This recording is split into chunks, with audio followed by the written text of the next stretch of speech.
नमस्कार। न्यूज 24 बिहार झारखंड का digital platform देख रहे हैं आप। मैं हूं आपके साथ सबा शाहिद शेख। बिहार विधानसभा चुनाव से पहले बिहार में एक बार फिर से अलग तरह की सियासत देखने को मिल रही है। एक बदलाव देखने को मिल रहा है, नया ट्रेंड चल रहा है। दरअसल जातीय आधारित राजनीति को छोड़कर बिहार में आजकल कैश पॉलिटिक्स चल रहा है। तमाम तरह के वादे और दावे किए जा रहे हैं जनता को लुभाने के लिए। हालांकि इन सब के बीच सवाल ये उठता है, क्या इस बार के विधानसभा चुनाव में कैश बनेगा जीत की गारंटी? चलिए इन्हीं तमाम बातों पर आज विस्तार से चर्चा करेंगे। चर्चा के लिए हमारे साथ एक खास पैनल भी मौजूद है, तो उनका स्वागत करते हैं। हमारे साथ मौजूद है हमारे वरिष्ठ सहयोगी सौरभ कुमार जी, सुनील सेवक जी प्रवक्ता बीजेपी, विनीत सिंह जी प्रवक्ता एलजेपीआर, प्रमोद सिन्हा जी प्रवक्ता आरजेडी, सदफ इकबाल जी प्रवक्ता जनसुराज पार्टी। आप सभी का बहुत बहुत स्वागत है। चर्चा की शुरुआत करें, लेकिन उससे पहले जो तमाम बयानबाजियां आ रही है, पहले आपको वो सुनवाते हैं।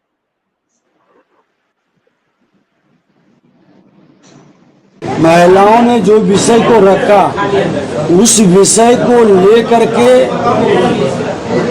वो लोग पेंशन बढ़ाने की बात कर रहे थे। सामाजिक सुरक्षा पेंशन का 400 रुपया मिलता है,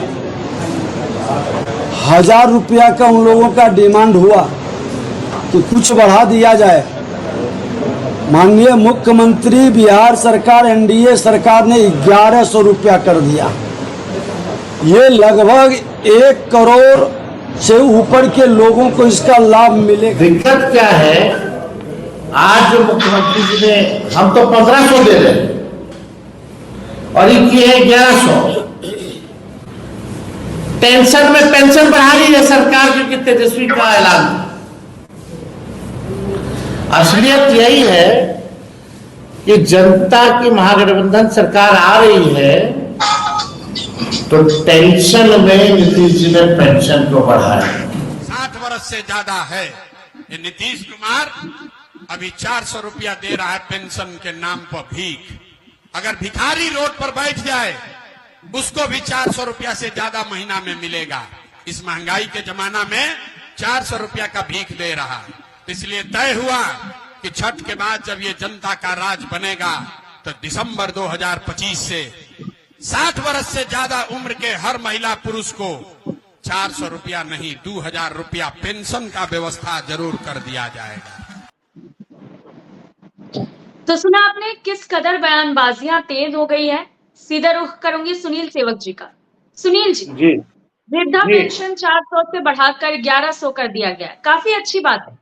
लेकिन तमाम तरह की अब बयानबाजियां हो रही है। कहा जा रहा है कि आप लोगों ने टेंशन में, डर में आकर पेंशन बढ़ाया, दबाव में आ गए आप लोग। देखिए, बिहार सरकार के इस कदम को बिहार की तमाम जनता जो पेंशन लेती है या जो न लेती है, सबों ने इसका हृदय से स्वागत किया है और आप भी इसका हृदय से स्वागत कर रही हैं। यानी एक अच्छा काम हुआ है, इसको बिहार की सारी जनता समझती है, जानती है। लेकिन दुर्भाग्य देखिए कि विरोधियों को विरोध करना है, विरोध किसका करना है इसका ज्ञान तो उनके पास है नहीं। बस विरोध के लिए विरोध कर देना है, बात कुछ भी हो। तो वैसे विरोध का कोई मतलब नहीं है और ये एक अच्छा कदम बिहार केंद्रीय की सरकार ने आम जनों के लिए उठाया है, सामाजिक सुरक्षा पेंशन पाने वालों के लिए उठाया है और इसके लिए बिहार सरकार को बहुत बहुत धन्यवाद कि आपने बिहार की गरीब जनता का एक उचित उपाय किया है, एक सम्मानजनक राशि देने का काम किया है और ये राशि आने वाले दिनों में और बढ़ोतरी की जाएगी, ऐसी संभावनाओं को भी आपने व्यक्त किया है। जैसे जैसे बिहार मजबूत हो जाता जाएगा, बिहार विकसित होता जाएगा, बिहार के वैसे तमाम जनता जो बिहार के ऊपर अपना हक रखते हैं, क्योंकि वो बिहारी है, उनका श्रम परिश्रम इस बिहार को बनाने में लगा है, तो उनको उचित पारिश्रमिक देने का काम ये बिहार केंद्रीय की सरकार करेगी और मैं समझता हूं कि ये एक अच्छा कदम है। आने वाले दिनों में और हम इस मामले को, इस सुरक्षा पेंशन की राशि को और आगे बढ़ा के इसको ले जाएंगे, ऐसा मुझे विश्वास है। चलिए ठीक है सुनील जी, फिर आपका रुख करेंगे, सीधे रुख करना चाहूंगी सदफ इकबाल जी का। सदफ जी, जिस तरह से आपके नेता 400 जो राशि है उसे भीख बता रहे थे, तो अब तो 1100 कर दिया गया ना। आप लोगों को नहीं लगता कि अब आपको इसका स्वागत करना चाहिए?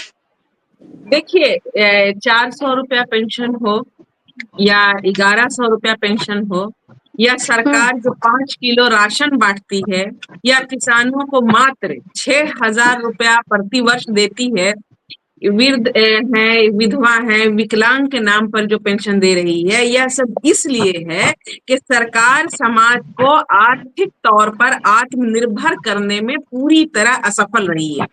जब सरकार हर लेवल पर असफल होती है तो वह वादों और दावों की झड़ी लगा देती है, और एक तरीके से आप इसको मुफ्तखोरी की राजनीति कहिए। ये जो 1100 रुपया पेंशन देने की बात कह रहे हैं, इसको हम मुफ्तखोरी की राजनीति कहते हैं, जिसके तहत आप उन्हें कोई मामूली सा कोई भेड़ दे दीजिए, पैसे थमा दीजिए। सदफ जी इससे बीच में उनके रोकना चाहूंगी आपको, सदफ जी बीच में रोकना चाहूंगी। आप मुफ्तखोरी की बता रही हैं ऐसे। आपके नेता ने भी तो कहा है सरकार बन जाएगी तो 2000 पेंशन दिया जाएगा, क्या ये मुफ्त नहीं है? मेरे नेता ने ये कहा कि 400 रुपए जो आप देते हैं, 400 रुपए से क्या भला होगा। सबसे पहली बात कि आपको ये दैनिक जीवन में कोई एक विधवा है, उसके दैनिक जीवन में हजारों समस्याएं होती है, उसके रोजमर्रा के खर्चे होते हैं, घर का किराया होता है, बच्चों की पढ़ाई होती है, स्वास्थ्य की संबंधित जो है समस्याएं होती हैं, डॉक्टर्स का इलाज होते हैं। अब आप ये बताइए कि 1100 रुपए में इतनी सारी जो समस्याएं उत्पन्न होती हैं, क्या वह हल हो जाएंगी? और ये बताइए कि बच्चों की परवरिश वो 1100 रुपए में वो किस तरह से कर सकेंगे? आपको तो विधवा पेंशन के देने के बजाय आपको विधवाओं को आत्मनिर्भर करने की जरूरत थी। उन्हें अपने पैरों पर खड़ा कीजिए कि वो आत्मनिर्भर हो, अपनी जिंदगी को सुधार सकें। बिहार को इन लोगों ने इस तरह कमजोर, गरीब और पिछड़ा राज्य बना करके रख दिया है कि अफसोस होता है। अब आप बताइए कि इस तरह की जो बातें हैं, 400 रुपया 1100 रुपया पेंशन देने की, ये एक तरह से सामाजिक मजाक है। जरूरत है कि उनके बच्चों को उचित शिक्षा दी जाए, उनके लिए स्वास्थ्य के ये उचित जो है चिकित्सा उपलब्ध हो। आप यहाँ पीएमसीएच का मामला देखिए कि किस तरह से जो बिहार का जो सबसे बड़ा जो है हेल्थ सेंटर है, पीएमसीएच हॉस्पिटल है, वहाँ किस तरह से जो भ्रष्टाचार है और क्या लेवल है इलाज का। आप ये सोचिए तो आप छोटे अस्पतालों का तो तस्वुर ही छोड़ दीजिए।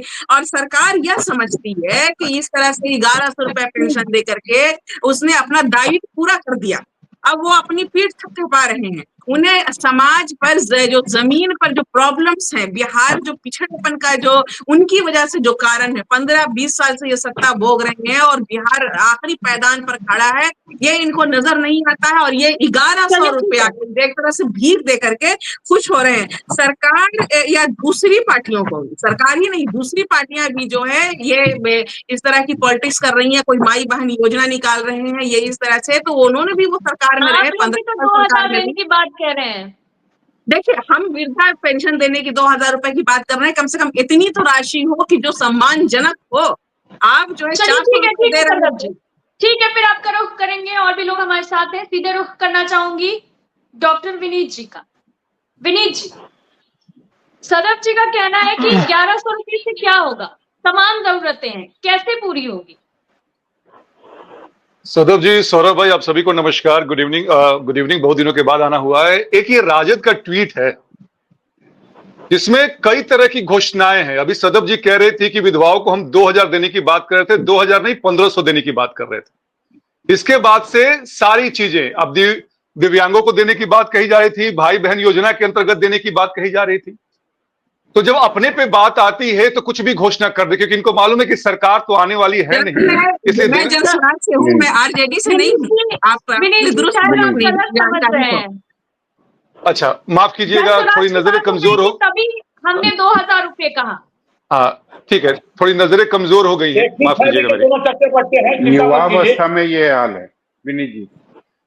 नहीं सौरभ भाई, युवा अवस्था नहीं है। अच्छा ठीक है, ठीक है, विनीत जी को बोलने दीजिए। जी विनीत। हाँ, तो सभा जी, क्या है ना कि जब हम समावेशी विकास की बात करते हैं तो सबका साथ सबका विकास जो एनडीए का जो मूल मंत्र है उसी के अनुसार चलते हैं। अब विधवाओं की बात करते, सोचिए कि 400 रुपए से 1100 रुपया, ऑलमोस्ट 2.5 गुना बढ़ाया गया है। तो इसमें तो लोगों को बधाई देना चाहिए था सरकार को, कि सरकार ने कम से कम इस बात को सोचा। जरा बताइए कि जो राजद की 15 साल की सरकार थी तो अपना पेट भरने के अलावा क्या किसी और को उन्होंने दिया है? हाँ, अपने भाई बहन को जरूर दिया है, अपने मामा मामियों को जरूर दिया है, लेकिन उसके अलावा नहीं। तो जब अपने पे बात आती है तो कुछ भी कह के गुजर जाना, क्योंकि मालूम है कि आना नहीं है, जनता उनको वोट नहीं देने वाली है, इसीलिए कुछ भी कह दो। लेकिन जब सरकार सही में कर रही है तो उस पर उनको नुक्ताचीनी करना है। सभा जी, सीधा सा हिसाब है। हम चाहते हैं और साथ में जो केंद्र सरकार है वो भी चाहती है। बिहार 13.5 के रफ्तार से बढ़ा है, जो कि पूरे देश में दूसरे नंबर पे है। मैं कल का एक आर्टिकल पढ़ रहा था इंडियन एक्सप्रेस में कि अभी जो भी हाईवेज और रोड कंस्ट्रक्ट हो रहे हैं उसमें बिहार दूसरे नंबर पे है। तो मतलब केंद्र सरकार से लेकर राज्य सरकार तक सबका बिहार के बारे में विशेष ध्यान है, क्योंकि हम जानते हैं कि 2047 में अगर देश को अग्रणी देश बनाना है तो उसमें बिहार का योगदान अहम होगा। और हमारी पार्टी, हमारे नेता चिराग पासवान भी इसी बात को इम्फेटिकली कहते हैं। तो विपक्ष जो है पहले अपना घर संभाले, अपना कुनबा संभाले। एक भाई को निकाल दिया है, दूसरे बहन को निकालने की तैयारी में है, फिर हम बात करेंगे जब चुनाव आएगा तब। चलिए ठीक है विनीत जी, सीधा रुख करना चाहूंगी प्रमोद सिन्हा जी का। प्रमोद जी, आप लोगों का कहना है कि टेंशन में बढ़ाया गया है पेंशन, तो ठीक है, अगर टेंशन में ही बढ़ाया गया बट भला तो हो रहा है ना लोगों का।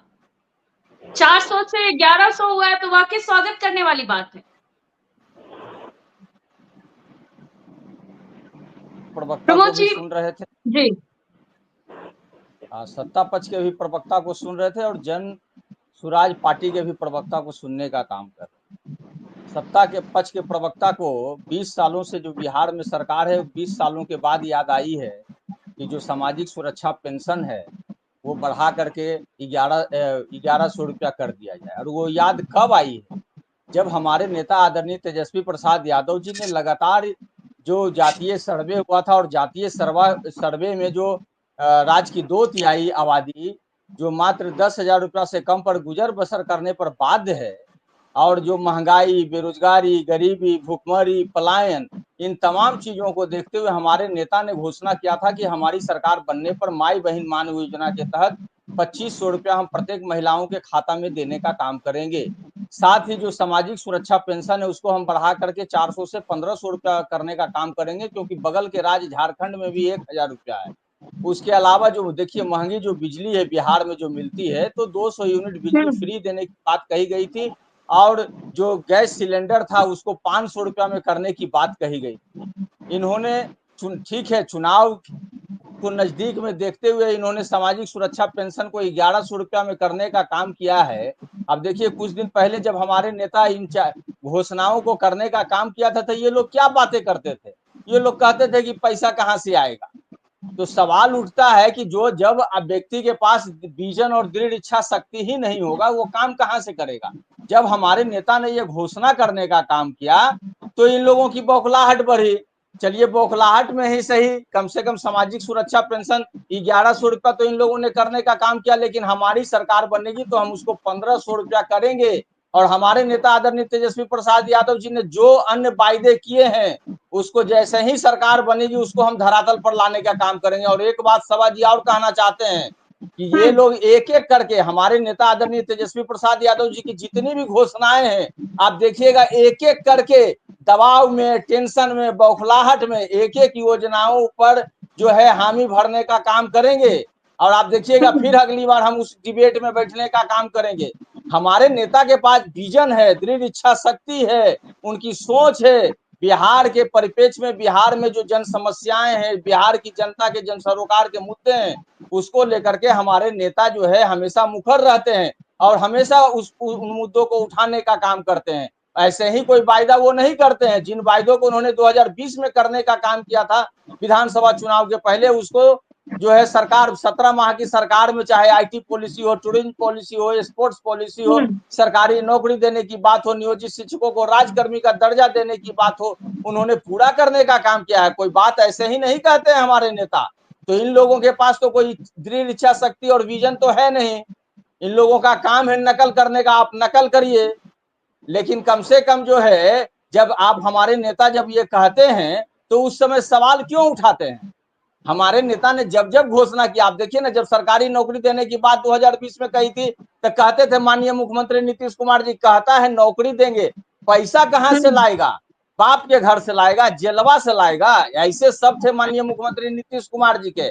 और सरकारी नौकरी 5 लाख जब देने का काम हुआ, जब 17 माह के कार्यकाल में हमारे नेता आदरणीय तेजस्वी प्रसाद यादव, उन लोगों को पैसा मिल रहा है कि नहीं मिल रहा है? ये लोग बिहार के बदहाली के असली नायक हैं।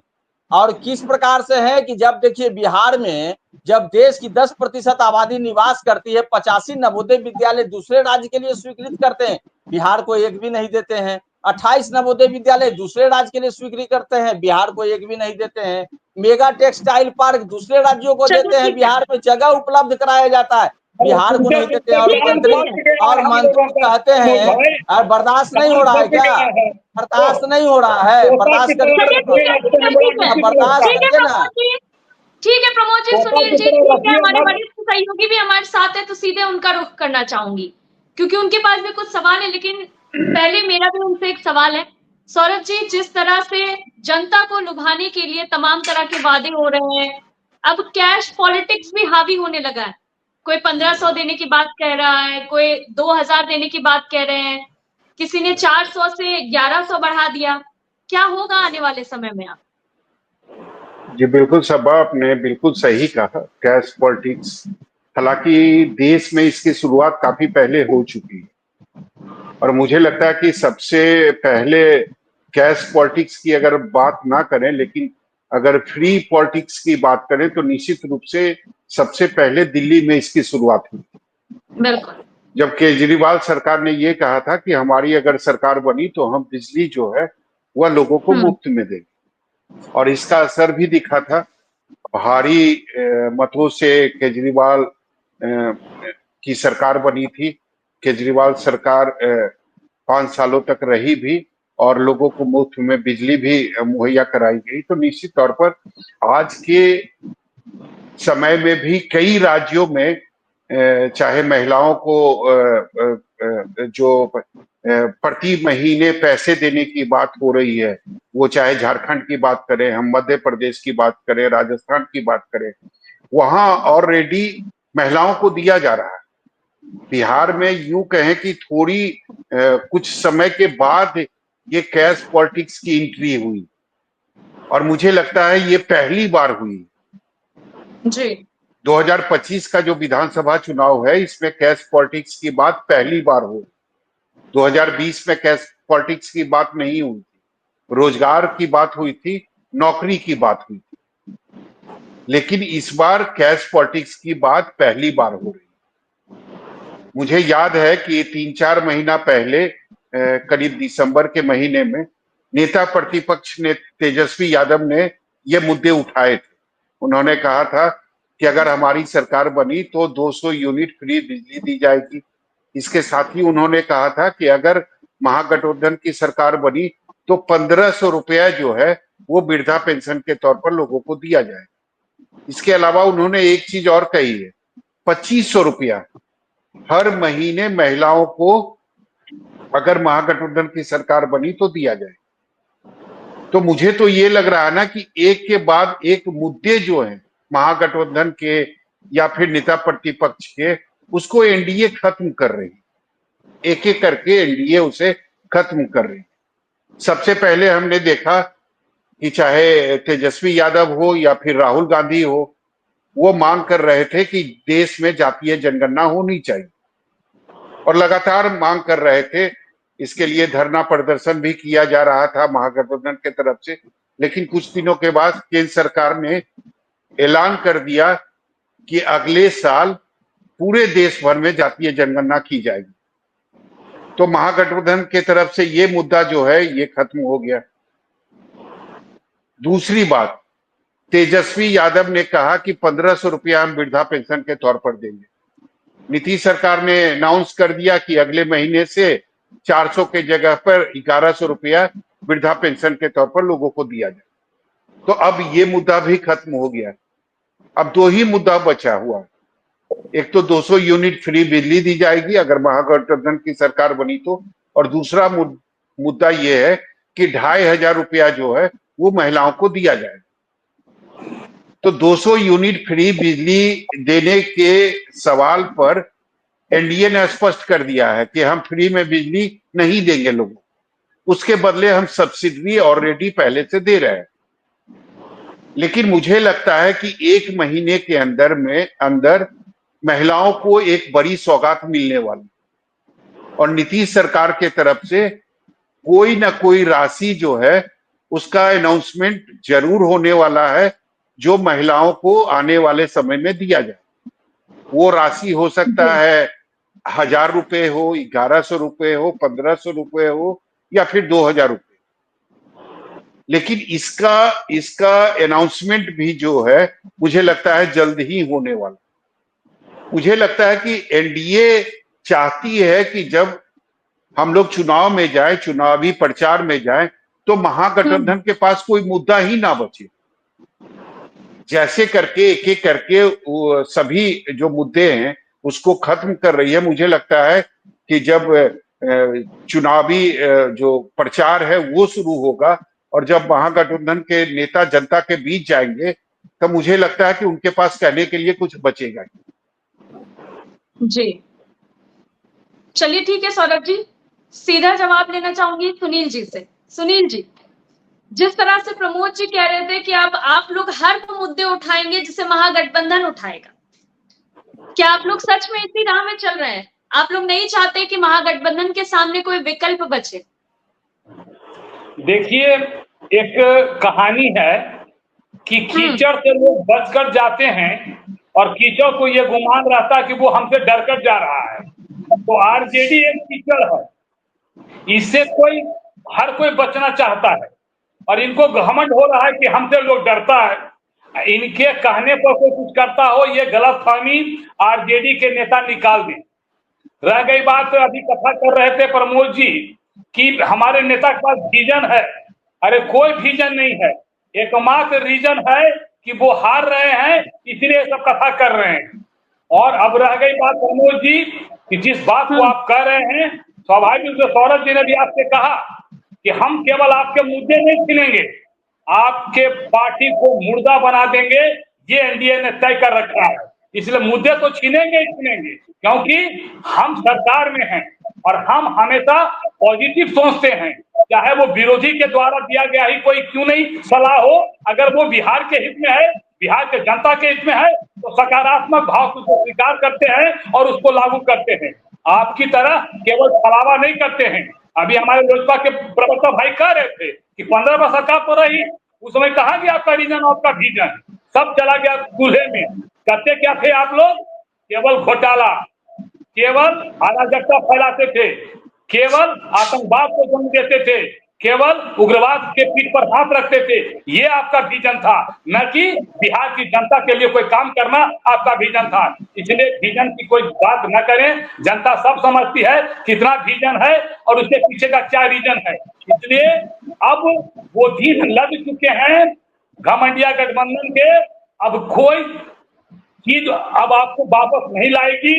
मुद्दे तो छीनेंगे ही छीनेंगे, पार्टी को भी मुद्दा बनाने का काम करेंगे, ये तय है। जी प्रमोद जी, देखिए, अभी भारतीय जनता पार्टी के प्रवक्ता बोल रहे थे और घमंड में चूर होकर के बोल रहे थे, जो 3 नंबर की पार्टी के इर्द गिर्द जो है घूमने का काम करते हैं और बिहार में इतने लंबे वर्षों से एक मुख्यमंत्री का आदत चेहरा भी खोज नहीं पाए हैं, वो इस तरह से घमंड में चूर होकर के बात करते हैं। ये मेरे बड़े हृदय का परिणाम है। बोलिए, बीच में मत बड़े बोलिए, हृदय का परिणाम है। बोलिए प्रमोद जी। ये जिस प्रकार की भाषा का बात कर रहे थे, और जनता आशीर्वाद देने का काम करती है ना। 2015 में बिहार की जनता ने हमको 1 नंबर की पार्टी बनाने का काम किया। 2020 में बिहार की जनता ने हमको 1 नंबर की पार्टी बनाने का काम किया। 2024 में मत प्रतिशत के हिसाब से बिहार में हम नंबर 1 हैं। और बिहार की जनता तो जनादेश का सिर्फ जो है चुनाव का इंतजार कर रही है। चुनाव आने भर का देर है, आपको समझा देगी जनता। विदाई करने के लिए जो है ना, जिस प्रकार से जमाई आयोग और चल चला की बेला में जो लगातार आप लोग जो है काम कर रहे हैं कि जितना माल लूटना है लूट लीजिए, जितना अपने लोगों को उसमें समायोजित करना है कर लीजिए, तो 2-4 महीना और खेल लीजिए। इसके बाद सत्ता मिलने उलने नहीं जा रही है, जनता मन बना चुकी है। आप कितनों नकल कर लीजिए, लेकिन बर्दाश्त करिए, नकल के लिए भी अकल की जरूरत है। जो विजन हमारे नेता आदरणीय तेजस्वी प्रसाद यादव जी का है, वो न कभी आपका हुआ था न कभी होगा। आपकी सोच कहाँ थी? 20 वर्षों से तो सरकार आपकी थी, 4.5 लाख रिक्त पद रखे हुए थे, युवा ओवर एज हो जा रहे थे, 3 करोड़ लोग पलायन करके दूसरे राज्य में जा रहे हैं, एक जो है उद्योग धंधा नहीं लगा पाए। आप क्या बात करिएगा? बिहार की जनता को कब तक धोखा और छलावा में रखने का काम करिएगा? हाँ, तो बीच में बोलिए ना, आप बर्दाश्त नहीं होगा, बीच में आपको सुनना पड़ेगा।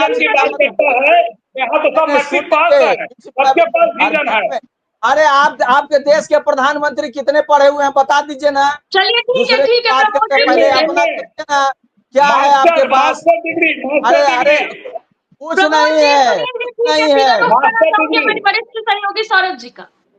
जी सौरभ जी।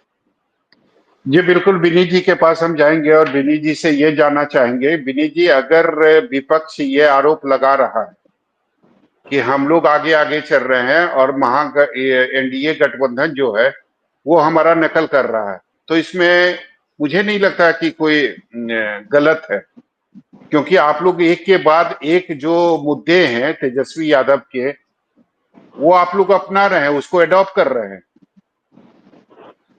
नहीं सौरभ भाई, ये कहना उचित नहीं होगा। आप ये बताइए कि विधवा पेंशन योजना 400 रुपए क्या तेजस्वी यादव या लालू प्रसाद यादव ने किया था स्टार्ट तो हमने किया था ना। आप बच्ची का 1500 के साइकिल बढ़ाने की तो मांग की ना। क्या था? सुन लीजिए, एक मिनट प्रमोद जी एक मिनट। विनीत जी आपने बिल्कुल सही कहा कि लालू प्रसाद यादव ने 400 नहीं शुरुआत किया था, लेकिन 400 को 1500 तो तेजस्वी यादव ने कहा ना कि अगर महागठबंधन की सरकार बनी तो हम 1500 देंगे। आप लोगों तो के सीधा ख्याल में या दिमाग में ये चीजें तो नहीं आ रही थी पिछले 10 सालों से? नहीं सौरभ भाई, पिछले 10 सालों से अगर आप इन्फ्लेशन को कंसीडर कीजिएगा, उसके अनुसार से सरकार ये कंसीडर कर रही थी। हम तो कहेंगे तेजस्वी यादव ने 1500 का आइडिया हमारे 400 से लिया है। बच्चियों के लिए साइकिल और पोशाक देने की बात हुई थी, तो क्या तेजस्वी यादव या लालू प्रसाद यादव ने दिया था क्या? हाँ, विजन एक ही था कि अपहरण को कैसे उद्योग का दर्जा दिया जाए राजद के राज्य में। अब ये बात कर रहे थे प्रमोद भाई, आईटी पॉलिसी, स्पोर्ट्स पॉलिसी, इनको कुछ नहीं मालूम है, ये झूठ बोलते हैं। 2006 में आईटी पॉलिसी आया, स्पोर्ट्स पॉलिसी 2007 में आया, चेक कर लीजिएगा गूगल पे जाके। और अगर इतना ही विजन होता आपके पास, तो आपके लालू प्रसाद यादव जी बार बार रिपीट नहीं होते राष्ट्रीय अध्यक्ष के लिए। तो जरा अरे सुन तो लीजिए पहले और आगे सुनिए। रिपीट होने का आप क्या मतलब है? अरे सुनिए तो हम बता रहे हैं, स्वास्थ्य ग्राउंड। तो हमारे प्रमोद जी नेता को बिहार की जनता चाहती है। 1 करोड़ 8 लाख हमारे सदस्य हैं, उन लोगों ने वोटिंग करने का काम किया है। तो अगर उन लोगों ने वोटिंग किया, अगर ये तो हमारे ऐसे बोलेंगे, एक मिनट प्रमोद जी आपको समय दिया जाएगा। प्रमोद जी सुन लीजिए, एक अरे सौरभ जी एक मिनट सुनिए। प्रमोद जी बीच में ऐसे मत बोलिए। नहीं हम बोल नहीं रहे, एक सेकंड एक लाइन बोलेंगे। इनके यहाँ जो राष्ट्रीय अध्यक्ष का चयन होता है, देखता भी है कि कैसे चयन होता है। हमारे यहाँ तो सितंबर 2024 से प्रक्रिया शुरू है और एक एक चीज की जानकारी मीडिया में और सारी चीजों को दी जा रही है। प्रमोद जी सभी लोग जानते हैं, चाहे आपकी पार्टी हो, विनीत जी की पार्टी हो, राष्ट्रीय अध्यक्ष कौन बनेगा, कैसे बनेगा, ये हर कोई जानता है। ये बताने की जरूरत नहीं है। आप लोग एक दूसरे का पोल मत खोलिए, मुद्दे पर सौरभ भाई ये गलत बोल रहे हैं। जिस मुद्दे सौरभ भाई ये गलत बात बोल रहे हैं आप। सौरभ भाई प्लीज मुझे 30 सेकंड, आपने जो बात बोला ना, मुझे उससे आपत्ति है। भाई आप हमारे नेता का तुलना कैसे लालू प्रसाद यादव जी से, जो कि 5 केसेस में सजा याफ्ता है, बेल पे बाहर है। मैं बस राष्ट्रीय अध्यक्ष की बात कर रहा था विनीत जी, मैं केवल राष्ट्रीय अध्यक्ष की बात कर रहा था कि आपकी पार्टी में राष्ट्रीय अध्यक्ष कौन बनेंगे, आरजेडी में राष्ट्रीय अध्यक्ष कौन बनेगा, ये सबको पता है। ये प्रोसेस, ये प्रक्रिया, ये तो नाम मात्र है, ये सब लोग जानते हैं। इसमें कोई छुपी हुई बात नहीं है, ये डंके की चोट पर है। सौरभ भाई, मैं अपनी पार्टी के बारे में जरूर कह सकता हूं कि आज भले चिराग पासवान जी राष्ट्रीय अध्यक्ष हूं, भविष्य में क्या होगा, लेकिन ये राजद नहीं कह सकता है। अभी बात निकल के आ रही थी कि नए नए नवोदय विद्यालय के, क्या ये भूल जाते हैं कि एयरपोर्ट, आईआईटी, निफ्टेम, ये सब कहां से आया है और बिहार में कब था और कब आया है? तो थोड़ा इस पर भी ध्यान दीजिए ना। सौरभ भाई, सीधा सा बात है कि अकबर इलाहाबादी की दो लाइनें याद आती हैं जो कि तेजस्वी यादव के लिए बिल्कुल फिट बैठता है कि कौम के गम में डिनर करते हैं हुक्काम के साथ, रंज लीडर को बहुत है पर आराम के साथ। ये क्या है ना कि अपना एक सिलेक्टिव नैरेटिव के अनुसार काम करते हो। और आपने बड़ी वाजिब बात कही कि कोई भी मुद्दा इनके पास बचा नहीं है, काम तो किया कि दर्शाने के लिए कुछ है नहीं, दूसरे का किया हुआ काम, माननीय मुख्यमंत्री का काम, वो कहते हैं कि 17 महीने में हमने काम किया। अरे कप्तान कौन है, वो सा काम आप कैसे कर सकते हैं? तो ये सिलेक्टिव नैरेटिव के अनुसार ही बात करते हैं, जो कि मैंने कह दिया। लेकिन बिहार की जनता प्रबुद्ध है, इनको करारा जवाब मिलेगा। और अगर जवाब देखना होगा तो बिहार उपचुनाव में देखिएगा, जब 4 सीटों में से 3 सीटों पर राजद की करारी हार हुई थी। चलिए सुनील जी, मुझे ये बता दीजिए, प्रमोद जी आएंगे जवाब आपके दे पास। देने दीजिए, एक छोटा जवाब दे देने अच्छा दीजिए। ठीक, जी जी, छोटा ही जवाब रखिएगा। जब 2020 में हमारे नेता यह कहते थे तो किस तरह से रिएक्शन था माननीय मुख्यमंत्री नीतीश कुमार जी का? इस पर तो एक शब्द बोल नहीं पाते हैं। कप्तान कोई भी हो, विजन किनका था, किनकी सोच थी, क्यों आप 4.5 लाख रिक्त पद रखे हुए थे, क्यों युवा ओवर एज हो रहे थे, इस पर तो एक शब्द मुंह से निकल नहीं पाता है। ये कहते हैं नवोदय विद्यालय, देश की 10% आबादी तो बिहार में निवास करती है कि नहीं करती है? बिहार में जब जगह उपलब्ध कराया जाता है तो मेगा ठीक है प्रमोद जी, प्रमोद जी, राज्य को ठीक क्यों है, ठीक आवंटित है। किया जाता है? और इनके मंत्री कहते हैं कि बिहार इसमें खड़ा नहीं उतरता है। ये तो इनकी सोच है। ठीक है सुनील जी, मुझे ये बताइए, क्या ये समझा जाए कि आने वाले 1-2 महीने में बिहार की महिलाओं को एक बड़ी सौगात देने जा रही है एनडीए की सरकार, आपकी पार्टी? सौरभ जी, स्वाभाविक है, सबका साथ सबका विकास का नारा मेरा है, और ये केवल नारा नहीं है बल्कि यथार्थ है। जैसे जैसे हम आर्थिक रूप से संपन्न होते जा रहे हैं, हम अपने बिहार की माताओं को, बहनों को, भाइयों को, युवाओं को उनमें उचित हिस्सेदारी हम देंगे, ये मेरा वादा है। मुझे कोई अपना घर नहीं भरना है, अपने बाप बेटे का घर, बहन का घर नहीं भरना है, बल्कि हम समाज के लिए जीते हैं, समाज में रहने वालों के लिए जीते हैं। और जैसे जैसे बिहार संपन्न होता जाएगा, उचित हिस्सेदारी चंदा दो और धंधा दो।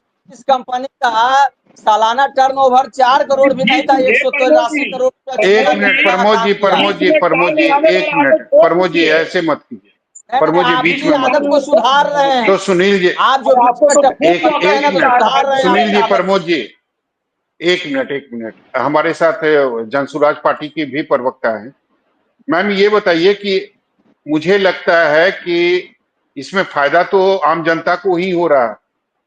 अगर उसे 1500 रुपए मिल रहे हैं, या फिर आने वाले समय में अगर महिलाओं के लिए भी एक बड़ी सौगात अगर एनडीए की सरकार देने वाली है, तो अंत में फायदा तो बिहार की जनता को हो रही है ना। देखिए, बात तो फायदे और नुकसान की नहीं है। ये एक तरह से आप क्षणिक लाभ कह सकते हैं कि अगर आप 1100 रुपए दे रहे हैं, 2000 रुपए दे तो रहे हैं, क्षणिक लाभ तो आपकी पार्टी भी चाह रही है ना, जो गलत है उसको सही कह रही है। आप भी कह रहे हैं कि अगर आपकी पार्टी सरकार में आएगी तो आप शराबबंदी खत्म कर देंगे, ये भी तो बिल्कुल गलत है। शराबबंदी पर जो बात कह रहे हैं, तो शराबबंदी तो लफ्ज तभी इस्तेमाल किया जाए जब बिहार में शराब नहीं बिक रही हो। शराब तो घरा घरी बिक रही है, शराबबंदी तो कहीं नहीं है। हाँ, शराबबंदी की वजह से राजस्व का नुकसान जरूर है, जो 30,000 करोड़ रुपए का है। हमारी पार्टी ने ये कहा, जैसे कि अभी माई बहन योजना के तहत इन्होंने कहा कि 2,500 रुपए देंगे, 1.5 लाख करोड़ रुपया का शायद ये बनता है साल का। तो अब हमारा जो है ये लाएंगे कहाँ से? इनके पास ब्लूप्रिंट क्या है, प्लान क्या है? तो हमारे तो नेता ने कहा कि हम शराबबंदी जब होगी, जो उससे जो राजस्व आएगा उससे शिक्षा किस में लगाएंगे। अगर हम 2,000 रुपए वृद्धा पेंशन देंगे तो वो 10,000 करोड़ रुपए कहाँ से हम लाएंगे, ये भी बताया। तो वो तो सरकार को पता है ना। अगर सरकार ने कहा है कि 1100 रुपया वृद्धा पेंशन के तौर पर देगी, तो सरकार को पता है कि पैसे कहां से आएंगे, और सरकार ने यह भी कहा कि अगले महीने से ही देंगी। तो मैं सरकार की बात नहीं कर रही हूँ, अभी मैं माँ बहन योजना की जो बात 2,500 रुपए देने की बात हो रही थी, मैं उस पर बात कर रही हूँ। लेकिन सरकार की जो बात है, जब 1100 रुपए इन्होंने पेंशन किया है, आप ये देखिए कि 1100 रुपया, आप 20 साल सत्ता में रहे हैं, बिहार किस कदर पिछड़ेपन का शिकार है। आपने महिलाओं को सशक्त करने की कोशिश क्यों नहीं की? आपने शिक्षा का स्तर क्यों नहीं सुधारा? आपने विकलांगों को, अगर आप बाहर जाकर के देखें कि देश दुनिया को देखें कि विकलांगों को किस तरह से ट्रेनिंग दिया जाता है, उनको किस तरह से मतलब एजुकेट आपकी किया जाता है सरकार और फिर बनेगी उनको तो रोजगार महिलाओं मुहैया को कराया कुछ भी जाता है। नहीं दिया जाए अगर देखिए, आपकी सरकार बनी। हम नहीं, बिल्कुल हम देने की बात ये नहीं, हम मना नहीं करते कि आप नहीं दें, लेकिन हमारा ये भी कहना है कि आप इस लायक बनाएं कि वो इस 1100 रुपए का आश्रय ना रहे। उन्हें 1100 रुपए की जो भीख देकर के आप खुश कर रहे हैं, उससे बेहतर है कि आप उन्हें इस लायक बनाएं कि वो 11,000 रुपए महीना खुद से कमा सके, वो आत्मनिर्भर बने। आत्मसम्मान की बात होती है ना, चलिए आप अगर हम विनीत जी, कमा छोटा रहे सा हैं। जवाब। जी जी, विनीत जी, छोटा सा ये तो जवाब। कर रही हैं, आत्मनिर्भर बनाने एक की मिनट, बात। सुनील जी आपके पास आएंगे। विनीत जी, छोटा सा जवाब। Sorry sorry sorry. सौरभ भाई, सीधी सी बात है कि डबल इंजन की सरकार है केंद्र में और राज्य में। हम बहुत गंभीर हैं, विशेष करके महिलाओं को लेके, जो लोग हाशिए पे हैं उनके प्रति। हर वो हम काम करेंगे जो कि आर्थिक रूप से उनको सुदृढ़ बनाता है। हमने ये भी कहा है कि भैया आप ये कर ले, उसके लिए भी प्रधानमंत्री योजना बनी हुई है। इसके अलावा बहुत सी चीजें किया जा रहा है। अगर आप स्कीम्स का नाम ले ले तो प्रधानमंत्री आवास योजना से लेके और भी जो योजनाएं हैं जो कि इस चीज के लिए बनाई गई है और जनता जो है उसका फायदा भी उठा रही है। तो बिहार का चुनाव हो, पहले तो हम जाति पे काम नहीं करते हैं, हर वो जाति की बात करते हैं जो कि फिर से हाशिए पे हो, जाति नहीं जमात की बात हम करते हैं। तो केंद्र की सरकार हो या बिहार सरकार हो, हमारे लिए चुनाव एक प्रक्रिया है जिसके अनुसार हम जनता की सेवा करते हैं, ना कि राजद की तरह सत्ता में आने के लिए फिराक में रहते हैं। तो हम काम करते रहेंगे और जनता बाकी जो है और हमारे काम पे हमें वोट देगी। आप चाहें तो उसका आकलन कर लें, कोई भी राज्य हो, हमेशा से हमारे काम पे ही वोट दिया गया है। जी प्रमोद जी, आप मुझे ये केवल बता दीजिए कि 2 मुद्दे तो आपके हाथ से चले गए, अब 2 मुद्दे बचे हुए हैं, तो क्या इसी मुद्दे के सहारे आप जनता के बीच जाएंगे? क्योंकि मुझे लगता है कि 2 मुद्दे जो आपके पास बचे हैं, आपके हाथों में बचे हैं, एक मुद्दा काफी जल्द वो भी छिनने वाला है, वो भी खत्म होने वाला है। महिलाओं को जो आपने कहा है कि 2,500 रुपया पर महीने दिया जाएगा, मुझे लगता है कि 1 आध महीने के अंदर ही कुछ बड़ा अनाउंसमेंट जो है वो एनडीए सरकार की तरफ से हो जाएगा। भले 2,500 उसकी राशि ना हो। देखिए सौरभ जी, बात अगर मुद्दों की करिएगा तो हमारे नेता आदरणीय तेजस्वी प्रसाद यादव जी जन सरोकार के ही मुद्दों पर बात करते हैं और करते रहे हैं। और उनका स्पष्ट रूप से मानना है कि सामाजिक न्याय और धर्मनिरपेक्षता के साथ जो हमारी पार्टी जिस पर काम करती है उसमें आर्थिक न्याय को हमारे नेता आदरणीय तेजस्वी प्रसाद यादव जी ने जोड़ने का काम किया। आर्थिक रूप से सशक्तिकरण की दिशा में जब हमारी सरकार आएगी तो बिहार की आम आवाम को बनाया जाएगा। ये हमारे नेता का दृढ़ इच्छा शक्ति और संकल्प है। तो उनको आर्थिक रूप से उन्नत करने के लिए, आर्थिक रूप से उत्थान करने के लिए हर वो काम किए जाएंगे जिससे उनको आर्थिक मजबूती मिलेगी। और जहां तक ये मुद्दे की बात है, ये जो 2-4 मुद्दे जो हमारे नेता ने, ये तो इसेंशियल मुद्दा इसलिए है क्योंकि जो महंगाई इस समय है, जो गरीबी है, भुखमरी है, पलायन है, बेरोजगारी है, तो उन तमाम मुद्दों को लेकर के एक बार में आर्थिक रूप से सशक्तिकरण के लिए, ताकि उनको कुछ आर्थिक लाभ मिल सके। आर्थिक सर्वे हुआ था, हमने क्या निर्णय लिया था महागठबंधन की सरकार ने कि 94 लाख परिवार को हम 2 लाख जो है प्रत्येक घरों को देने का काम करेंगे, उन परिवारों को देने का काम करेंगे। भूमिहीनों को 1 लाख रुपया और मकान बनाने के लिए 1,20,000 रुपया देने का काम करेंगे। हमारी सरकार कंटिन्यू करती, हम उस पर काम कर रहे होते, लेकिन सरकार से हटने के बाद इन लोगों ने क्या हाल कर दिया है। हमारे पास विजन की और इच्छा शक्ति की कमी नहीं है। बिहार को विकसित राज्य बनाना है, इसके लिए हमारे नेता दृढ़ संकल्पित हैं और जब सरकार आएगी 5 वर्षों में उन्होंने ये रूपरेखा तैयार करके रखा है, ब्लूप्रिंट तैयार करके रखा है कि हम 5 वर्षों में बिहार को विकसित राज्य की श्रेणी में ले जाने का काम करें। चलिए सुनील जी। प्रमोद जी के बातों का पहले जवाब दे दें कि क्यों हमें हटा दिया गया। सरकार में थे आपको हटा क्यों दिया गया? इस चीज की जानकारी आपको तो है? दिल पर हाथ रख के आप कहिए, आपके अरे काले कारनामों के कारण नीतीश कुमार जी ने आपको हटा दिया। प्रधानमंत्री नरेंद्र मोदी जिन लोगों को कहते रहे हैं ना कि ये सुनील जी खत्म वो चले जाते हैं ना, सुनील जाते जी हैं। छोटा सा, एक मिनट, प्रमोद जी, सुनील जी छोटा सा जवाब, समय की कमी है, बिल्कुल छोटा जवाब, एकदम छोटा सा जवाब। तो प्रमोद जी को अपने गिरेबान में झांकना चाहिए कि हमको क्यों हटा दिया गया।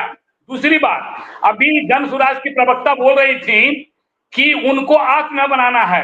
बहन जी, ये सामाजिक सुरक्षा पेंशन योजना विधवा को मिल रहा है, विकलांग को मिल रहा है, 60 बरस वाले के ऊपर को मिल रहा है। अब उनके पास इतनी नहीं रह गई है कि हम उनको प्रशिक्षण देके, हाँ जिनको देना है जीविका दीदी को हम दे रहे हैं, वो प्रशिक्षित हो रही है सेल्फ हेल्प ग्रुप के माध्यम से। बात कर रहे हैं, आपको मालूम होना चाहिए हम लोग कर रहे हैं, आप लोग बनाने का काम नहीं कर जीविका रहे। दीदी की बात की, आपको मालूम होना चाहिए कि जीविका दीदी आए दिन आंदोलन कर रही हैं, सड़कों पर बैठ रही हैं। आपके मुख्यमंत्री को उनकी सुध क्यों नहीं है? लोकतंत्र का अधिकार है, महिलाओं की राजनीति करते हैं। ठीक है सुनील जी, ठीक है, सुनील जी समय की कमी है, चर्चा को यहीं खत्म करना पड़ेगा। आप सभी लोगों का बहुत बहुत शुक्रिया, धन्यवाद इस चर्चा में शामिल होने। तो सभा मैं शुरू में ही कह रहा था कि मुफ्त की रेवड़ी की जो पॉलिटिक्स है वो देश में पहले से चल रही है। ये अलग बात है कि बिहार में इसकी एंट्री 2025 में हो रही है, शुरुआत हुई है, और मुझे लगता है कि आगे ये कहां तक जाकर रुकेगा ये कहना मुश्किल है, लेकिन निश्चित रूप से इसकी शुरुआत हो गई है। एनडीए की जो सरकार है उसने अनाउंसमेंट भी कर दिया कि 400 से जो वृद्धा पेंशन की राशि थी उसने बढ़ाकर 1100 कर दिया। मुझे लगता है कि आने वाले 1 महीने के अंदर एक बड़ी सौगात जो है बिहार की महिलाओं को मिलने वाली है।